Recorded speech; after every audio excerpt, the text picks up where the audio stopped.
নমস্কার, কেমন আছেন সবাই? সঞ্চিতার রান্নাঘরে আরেকটি দারুণ স্বাদের রেসিপিতে সকলকে স্বাগত জানাই।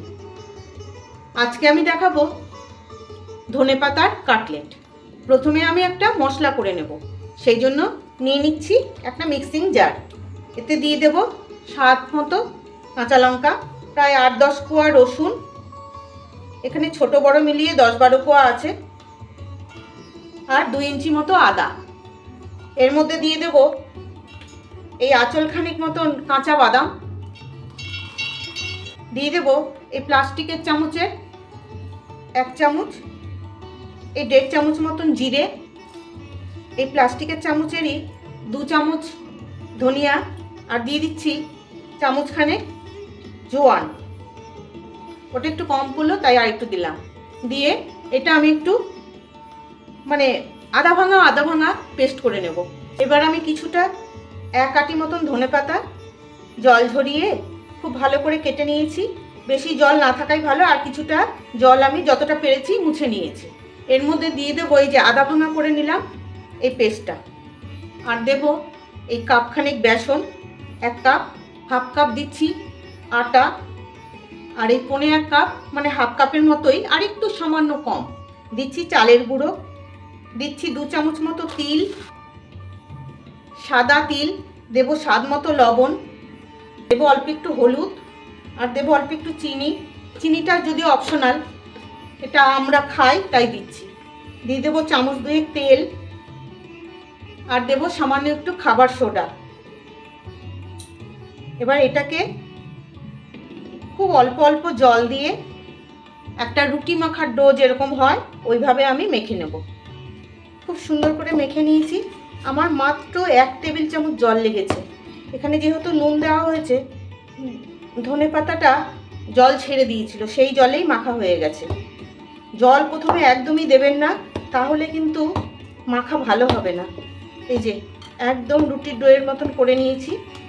এবার হাতে অল্প একটু তেল মাখিয়ে আমি এগুলো কাটলেটের শেপ দিয়ে দেবো।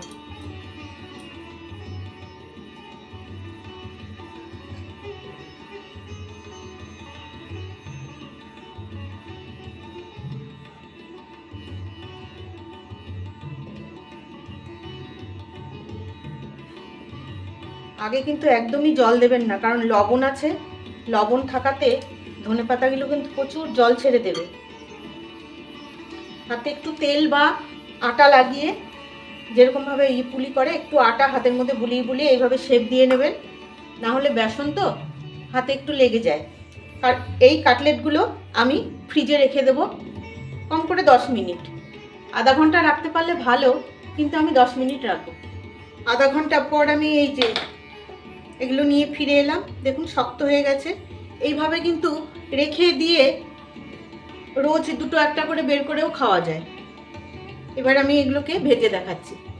সেই জন্য একটা কড়াই বসিয়ে দিচ্ছি। কড়াই দিয়ে দিচ্ছি পরিমাণ মতন তেল।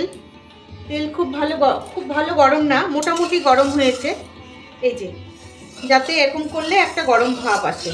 আর একে একে আমি দিয়ে দেব। আঁচটা থাকবে লো টু মিডিয়ামে।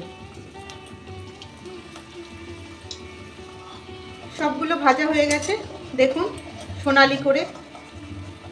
আমি এবার তুলে নিচ্ছি। তো সুন্দর ধনেপাতার গন্ধ বেরোচ্ছে না, ধনেপাতা বাদাম রসুনের একটা অদ্ভুত গন্ধ বেরোচ্ছে। এই যে আর কত সুন্দর ফুলে ফুলে উঠেছে দেখুন। সব কটা আমি ভেজে নেব। দেখুন কি সুন্দর শক্ত মচমচ করছে। একটা ভেঙে দেখাই। তৈরি হয়ে গেল ধনেপাতার কাটলেট। এবার স্যালাড, কাসুন্দি আর সস দিয়ে খেয়ে নিলেই ব্যাস দারুণ। কেমন লাগলো রেসিপিটা আপনাদের জানাবেন, কিন্তু ভালো লাগলে কিন্তু অবশ্যই জানাবেন। তবে আজকের মতন আসি, ভালো থাকবেন সবাই।